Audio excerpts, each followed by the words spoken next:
Hey everybody, welcome to Ground for Life and virtual happy hour. Hope you're having a good day. I just got off work, but I wanted to throw something up. So one day I'll clean up better. But yeah, so I wanted to toss something up here. A little conversation I saw. I think you guys will enjoy it. Like, share, subscribe, and I'm going to jump right into it.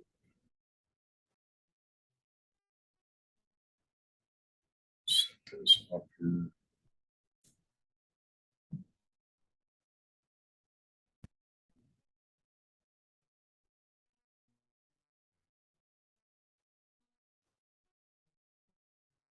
Stereo sound, high fidelity.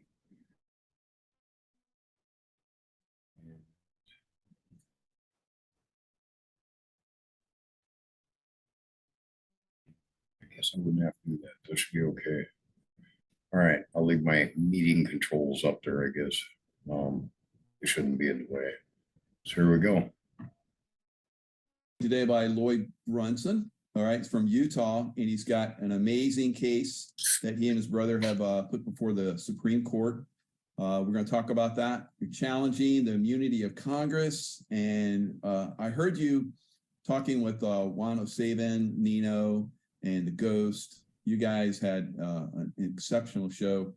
You were basically sharing some information. When I first saw this, I'm like, that's great. We'll see where this goes. But when I saw that show and the way you guys talked, I'm like, this really has potential here. So let's talk a little bit about it. Tell us, what you and your brother have done and where this is at right now. Okay, actually, there are four brothers, and we're known as the Brunson brothers. Back in the day, many years ago, we got on a bunch of national television shows doing music. Tonight Show with Johnny Carson and Wow, Washington, President Reagan. And anyway, for those of you that remember those names. So anyway, one thing led to another where one of my brothers got intensely involved in legal stuff, just by himself, not with any attorneys.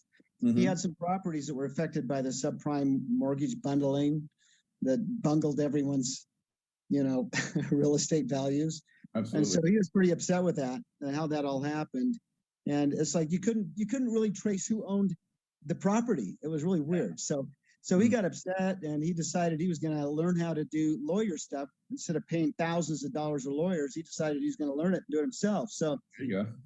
So he actually was able to push back a bit and had some wins. And over the years, he got pretty experienced of going into state court, federal court, and even 2 petitions to the U.S. Supreme Court that were successfully docketed at least. So when he was watching the congressional hearings of this 2020 election, he just came unglued. He couldn't believe that even though Josh Hawley and Ted Cruz and about 98 others wanted to have a simple 10-day investigation, and the other members of Congress wouldn't do it, Mike Pence wouldn't support it either, that he thought something has to be done. So he got thinking, it's like, gosh, we should, I should file a lawsuit. So he got with me and my So he decided to, I volunteered to be the plaintiff. He wondered if I'd be the plaintiff. So he filed a federal lawsuit in the federal court of Utah. And we went through a lot of hassles, blockage, all kinds of crazy stuff there to try to even get mine served. So, but eventually mine was served and served by the U.S. Marshal Service. So Nancy Pelosi, Adam Schiff, and about 80 others were served my summons and complaint by the U.S. Marshal Service. And it was no charge to us because at the time they had locked down and surrounded themselves with, a great big wall or whatever. So because of that, that was able to happen for no charge. So, but then the judge canceled it out. It was March 31st, 2021, I believe, canceled it out. And like an apology, said it was a mistake of the court and said that my complaint was deficient. So that started a lawsuit against the federal court and the 10th Circuit Court of Appeals. That's a whole nother story. So meanwhile, my other brother decided that we decided it'd be better to have 2 cases going at once. And our goal was to get to the U.S. Supreme Court. We knew that the U.S. attorneys would, file motions to dismiss. And of course, the courts would uphold that. And so he went into state court with it, and then he got it into federal court. And they made a decision to dismiss it. So we got to the 10th Circuit Court of Appeals thinking, hey, go ahead and dismiss it as fast as you can so we can go to the U.S. Supreme Court with this. Well, they didn't dismiss it. They just sat on it for like 4 months. So we got together and thought we have to do something here. They could sit on this forever. Yeah.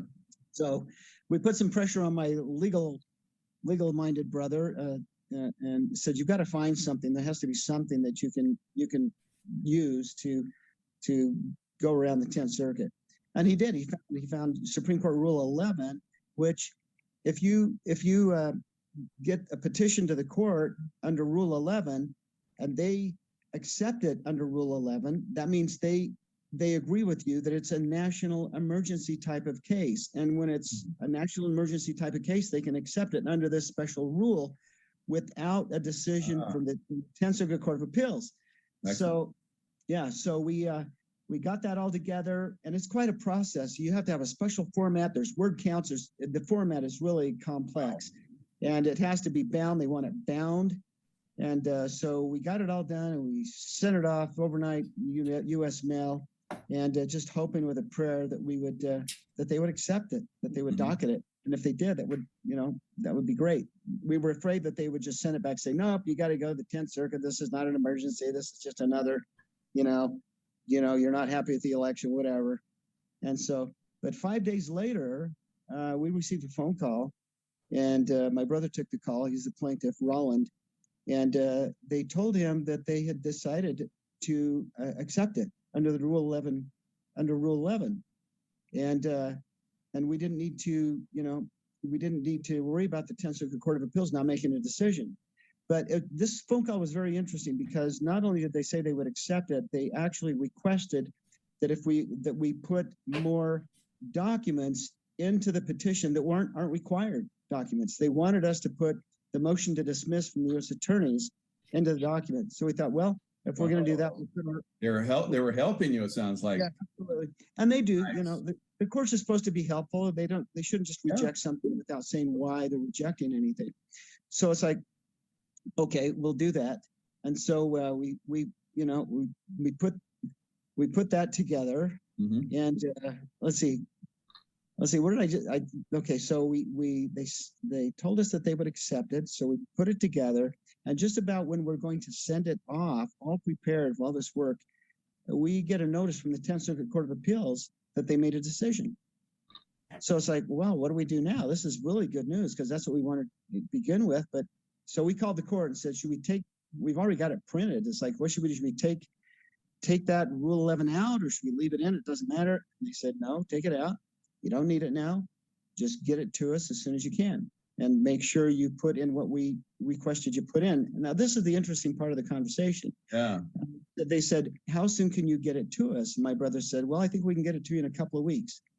And the case analyst from the clerk of the court clerk said, well, can you do a little better than that? Can you get it to us sooner? And he says, well, we'll see what we can do. We'll do our best, right? Now, the clerk of the court is not a clerk of one of the justices. The clerk of the court for 11 years was the counsel. Did you know that the Supreme Court has an attorney that represents the Supreme Court? I had no idea. Didn't know that. That's what he was. His name is Scott Sessions Harris. And so for 11 years, he was the lawyer for the Supreme Court. And now he's the court clerk. And he's like the gatekeeper. They filter out everything that shouldn't be coming in. They toss the right it guy. Wow. Right. So them telling us that they want it sooner, how soon can you get it to us?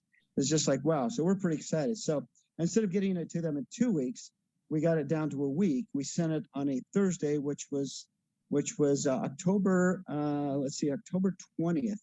We got it to them. We sent it on October 20th. They got it on the 21st, Friday. On Monday, the 24th, they docketed it. It showed up on the SupremeCourt.gov website as filed on the day we sent it, which is standard procedure. And then they notified the U.S. attorneys that they had about 30 days or so till November 23rd to oppose it. They have a right to oppose it. That's all that is done, is they have a right to oppose it, and that's to file an opposition by the 23rd of November.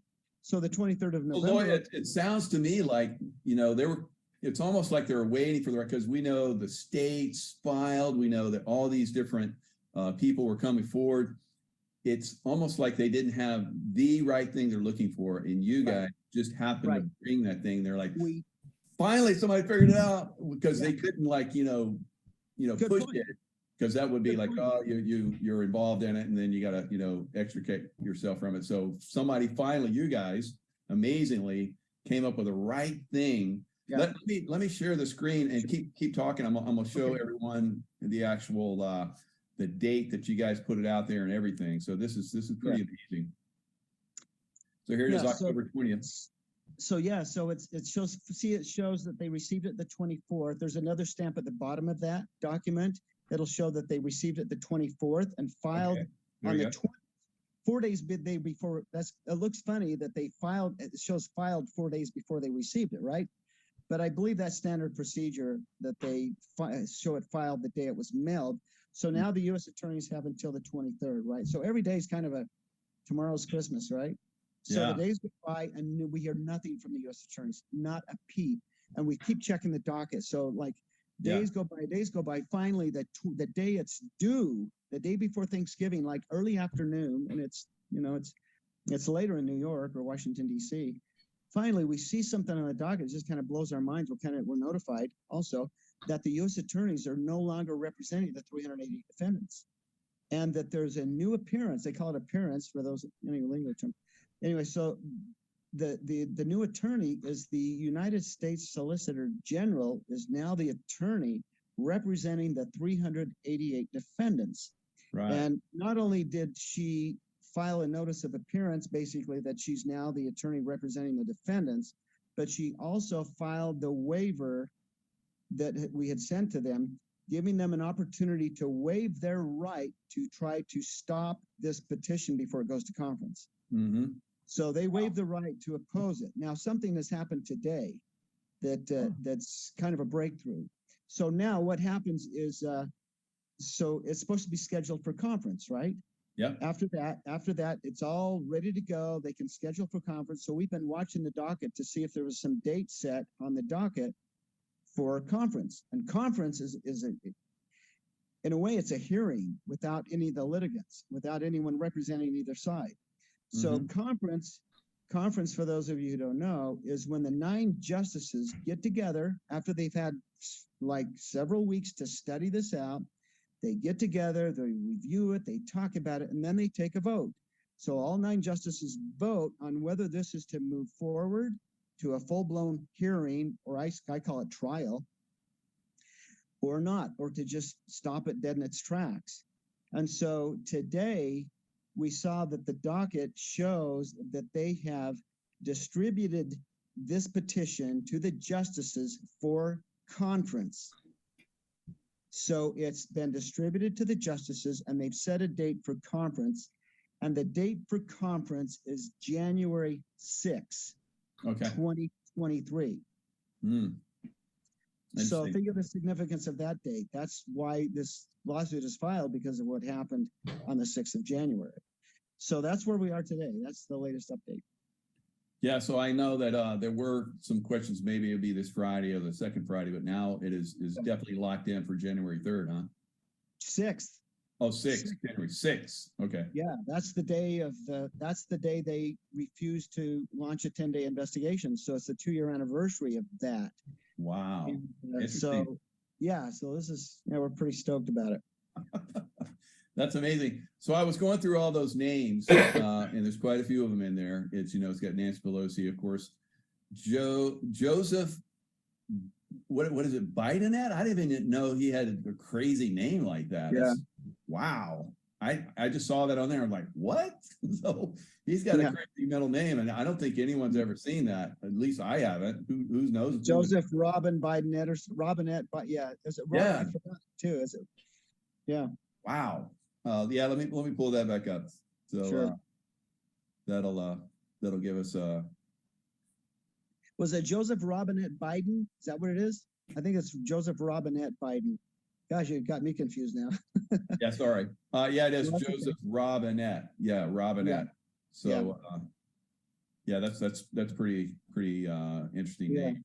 Yeah. So anyway, so I know you're from Utah, and you've ran for Senate yourself a couple times. Yeah. When was the last time that you ran for Senate? I just ran in this last election against Mike Lee. I didn't campaign. I didn't spend any money on it. I just it was an opportunity for me to see if I could get some traction Okay. and to yell at the state delegates at the state nominating convention, which I did. Oh, good. I got to speak at the 4,000 because the candidates get like 3 or 4 minutes to speak. So I thought maybe you might be running against Romney, and I was like, oh yeah, please. Well, I voted for Mike Lee.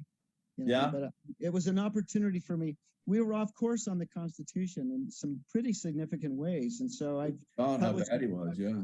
I published a book, and Mike Lee. It's like I'd like to have a conversation with him. He has copies of my book, and it's if you were to, if I tell people, go ask Mike Lee, say, Senator Lee, if please show me a clause in the Constitution that specifically prohibits socialism. I tell people he wouldn't be able to do it unless he's read my book, because it has that and other connections and answers that have never been published before. That's my claim. I printed 10,000 out.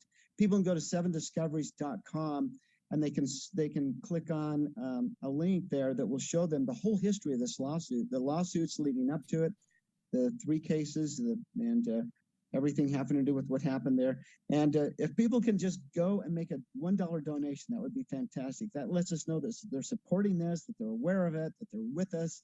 And so I ask people to go to 7discoveries.com, and there's a lot of information there. And also this book is available, this 2023 edition of the Constitution of the United States for federal, state, and local officials, with Q&A in the back, with guides, with highlighted information about these power clauses. A lot of people don't know, and this is another one of my discoveries, is that there's actually a clause in the Constitution that demands the Constitution only be interpreted in ways that protect our rights, our God-given rights. And no one's ever coined that before. No one's ever identified the 9th Amendment as being that. And I tell people, the first 10 amendments called the Bill of Rights. I don't like that title. It kind of waters down what it really is. Congress defined the first 10 amendments as further declaratory and restrictive clauses to the Constitution. And the 9th Amendment, I say, is the voice of God telling us you can't mess with the Constitution. I call it the interpretation clause. I call it the Word of God, because it has words that shall not in it. And it goes like this: the enumeration in the Constitution of certain rights shall not be construed to deny or disparage others retained by the people.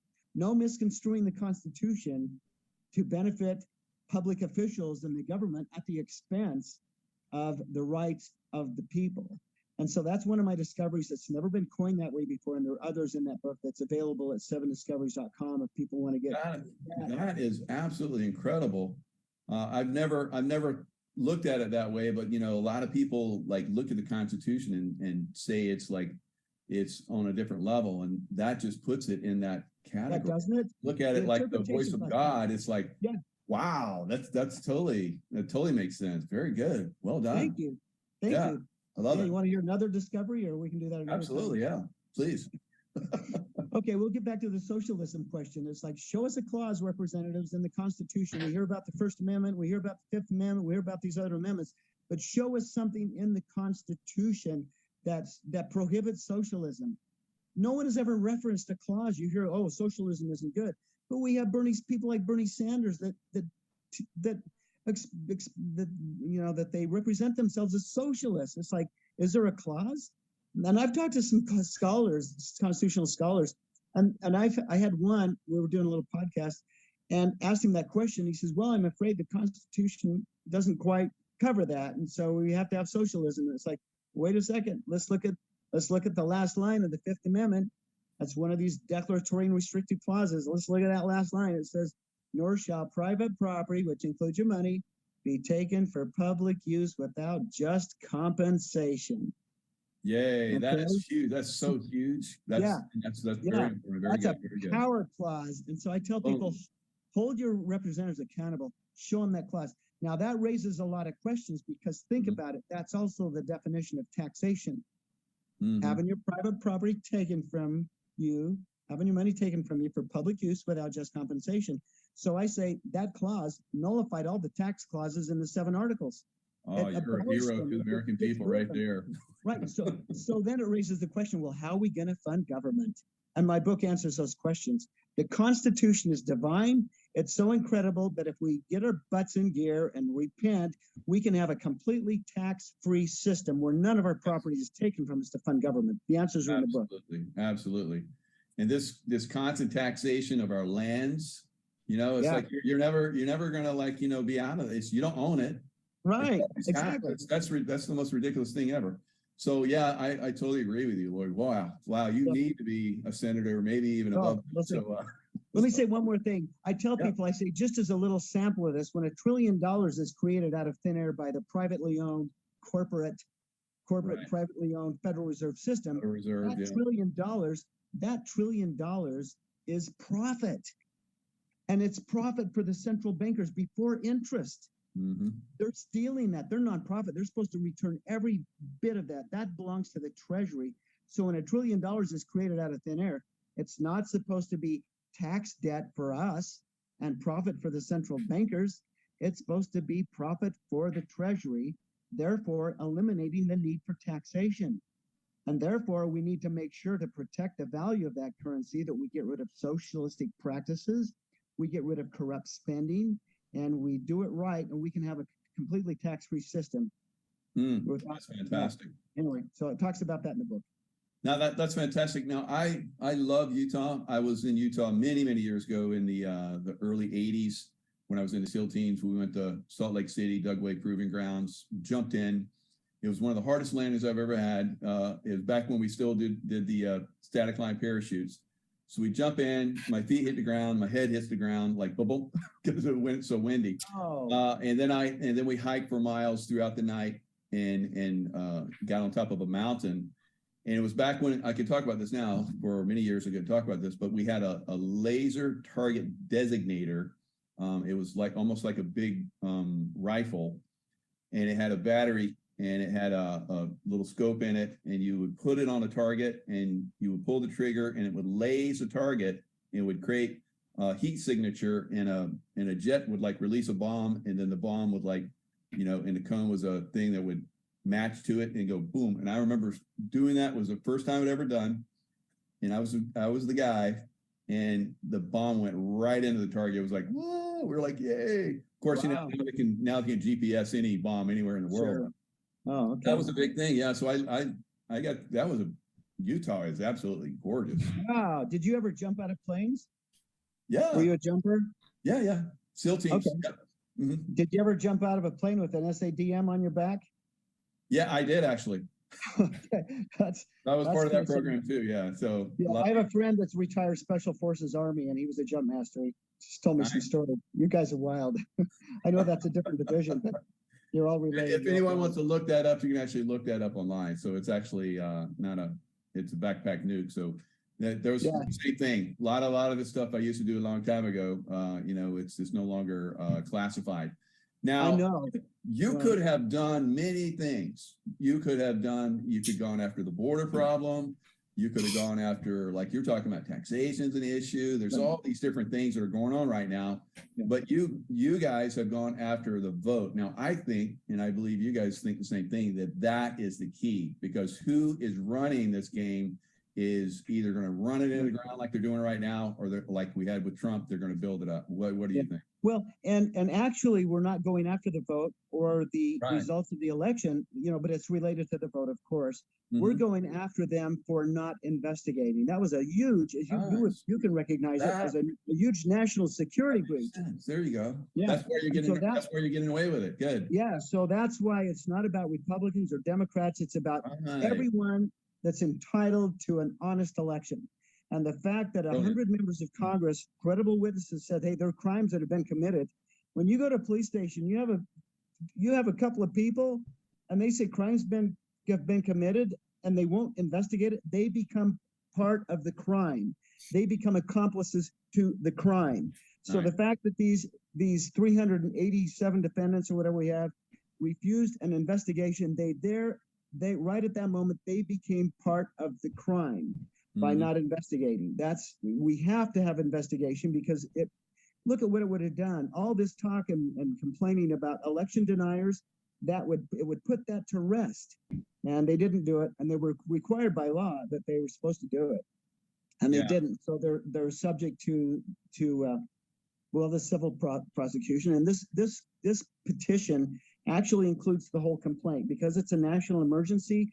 The justices can justify themselves in actually adjudicating, I should say, judge the whole complaint, not just reverse a decision or uphold a decision. They can actually go into the full complaint and judge the whole thing and execute it. This is more power given to justices than any set of justices in the history of this country. As you know, this gives the justices the power literally to remove a sitting president from office, a vice president from office, and 385 members of Congress from office Right. permanently, and then permanently bar them from holding public office ever again because they're incompetent. They are a security breach. They're a security risk. So we've got to bar them from holding public office the rest of their life. So the justices have the power to do that. So we're pretty excited.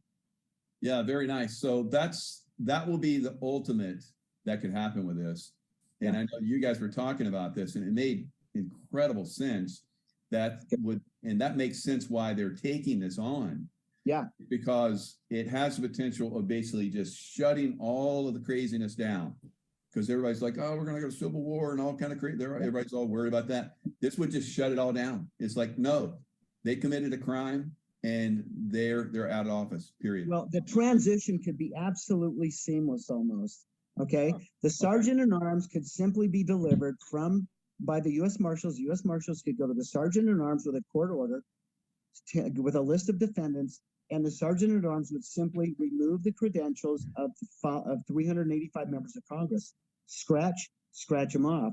So when they go back, their little, credentials won't work. They won't be able to get in. They could also, this would also probably establish the president of the United States that was in office at the time of January 6th would probably be reinstated until they figured this whole mess out. And at that time, they could have special teams go to like the offices of CNN, ABC, the mainstream news, and they could be replaced with special audio video teams, broadcasting teams. So you'd probably be watching CNN and it might go dark for a minute or two and then come back on, you see a whole new team of people starting to report what is really happening, what is real, what is true.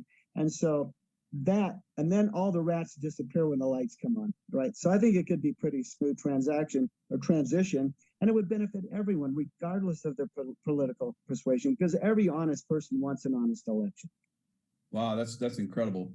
And I think it's very powerful that, we're talking about this. It gets the conversation going so that at that point when in January 6th, they have their little table meeting, and, they come to some kind of conclusion, then it's not a super shock to everybody. Everybody's discussing this, and maybe people are behind it on a big scale, and it makes it a lot easier for them. Absolutely. That's what I want to see. This program and others, you guys are the frontline guys now to get this out for people to get excited about it, to rally around it in a positive way, not a negative or a destructive way, but a positive way so that people can now be hopeful and excited and rally around and show the Supreme Court justices that we're behind them, we've got their back, and that we are going to support them as they do the right constitutional thing, as they keep their oath.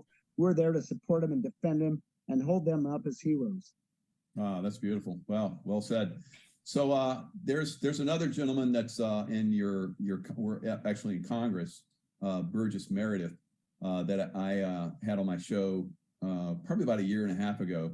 And he spoke eloquently. He talked about how we're in a crisis right now where there's human trafficking and slavery on a level that's never been seen before. So he was going to put before the docket there in Utah to, really restrict, trafficking and so forth. So there, you see all these other people that, seem to be voting the wrong way.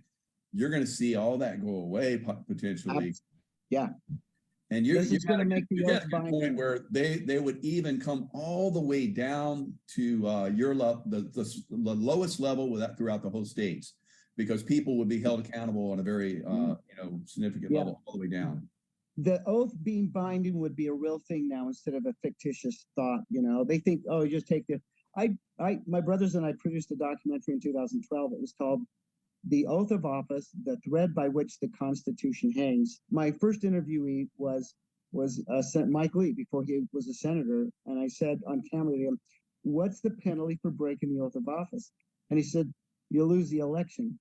I was like, I don't think so. I don't think that's it. What he could have said is, oh, we're immune. We don't have to have we're immune. We have immunity. So it's just, so this will literally support Article 6 that requires they be bound by oath, all federal, state, and local officials bound, and that means they don't have immunity. So I think it's U.S. section, Title 28 U.S. Code, where they've given themselves unconstitutional immunity. And like you said, that's one of the challenges, that's one of the complaints, part of the complaint, and it would do away with that. And we would finally have an oath that's binding, that provides us a constitutional republic, allowing people to hold our representatives' feet to the fire. You know, in California, there's the perjury law, state statute, I believe, I read, and politicians that take the oath of office, the statute states that they're exempt from being charged with perjury if they're politicians taking the oath of office. So it would change that. There'd be a whole new group type of people running for office. All the criminals would just scatter like rats, and good honest people would then win. Absolutely. And I'm sorry, I said Burgess Meredith. I was thinking about another. It's Owens, right? Thank you. Owens, Burgess Owens. Yeah, he's not a defendant. He and Chris Stewart voted the right way, so they're not. Yay! Yeah. So he's a good guy. I love it because I really felt strongly about him. He's a good man. Yeah. Good to hear that. And then I looked through all the names and some of the people, you know, that I have thought were not so good, that have been playing good. They're on there as well. So it's very interesting to see all these people that are about ready to be you know, dimed out. So people, have their credentials canceled. Yeah. Yeah. So people should look through this list. I'm going to put the all the links in here so people can come back and do their own research. So one of them is Dan Crenshaw, former Navy SEAL. I remember seeing him at an event, and usually, like when I see another Navy SEAL, we're like high-fiving, we're like hugging or whatever. He distanced himself from me. And I was like, something's wrong with this guy. Guilty conscience. Yeah. Yeah, exactly. Good point. Yeah. Wow. You have some good insights, Lloyd. So great, thanks. Yeah, and I think you're going to be meeting some good people in the future that are going to be helping you out. So that's good. Yes, I'm already meeting some really terrific people. Yeah. So good. this is good. So yeah, I think it's going to go. I think it's going to go all the way. So it's got exceptional potential. Of course, there's things could trip it up or maybe not.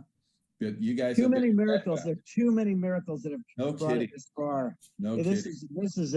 We feel like the founding fathers felt when they said divine intervention. It couldn't have happened if there hadn't been some just wild things that just were so unexpected and so illogical to have happened.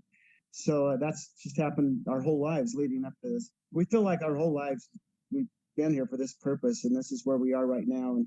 And we're excited to get the ball across the goal line, and we feel like we've done it. So now it's up to our hero justices to really do it. We think it'll be a 9-0 vote.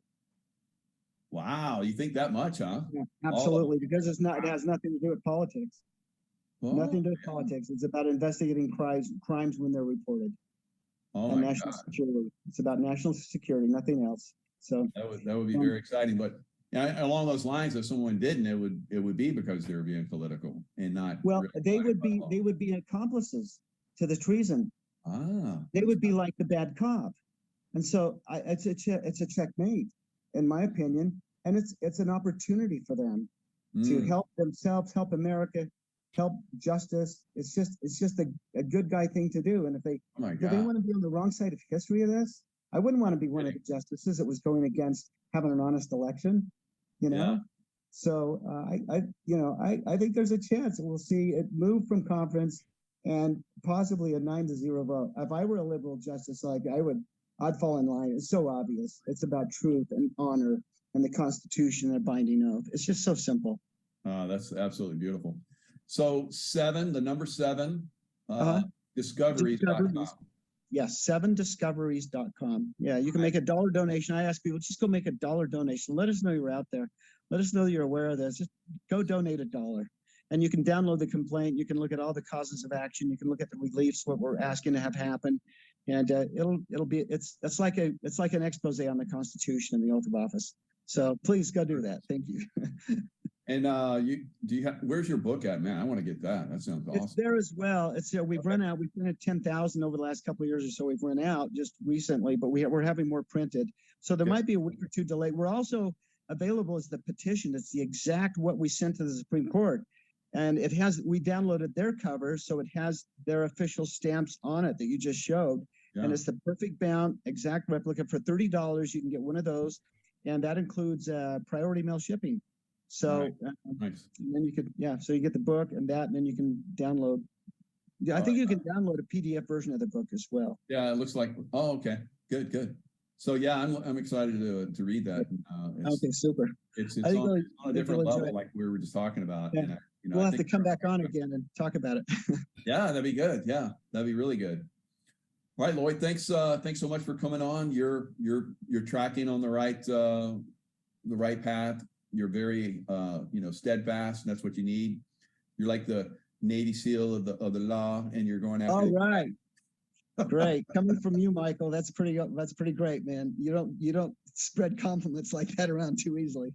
I don't. And so it's pretty exciting. I saw this and I was jazzed, but I'm even more jazzed now because I think your presentation is getting more precise and great.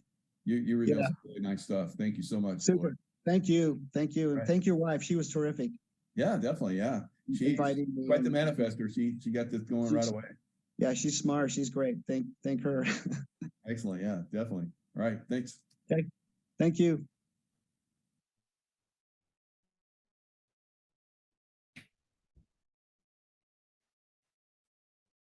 All right, I'm back. Still not sure how to shut that down the right way to make it look professional. So I don't know how to edit. So bear with me. But yeah, I thought that was pretty interesting. I put one with Nino and Round Table up there. Juan and Ghost and that boy Brunson. And I seen Jacob was talking about it, so I thought I'd put it up there, get a different perspective. Maybe you'd say something differently, but I don't know. I'm hopeful that something will happen. I mean, he's basically, it isn't the election so much as more how they handled it, the procedure they didn't follow. So in my eyes, should be pretty cut and dried, All right, guys, I'm gonna cut this short. Have a great day. And like I said before, be sure to share this out to people that you'd like to share to, and like, share, subscribe. I guess share is in the middle of that, but yeah. And we'll catch you next time. Take it easy.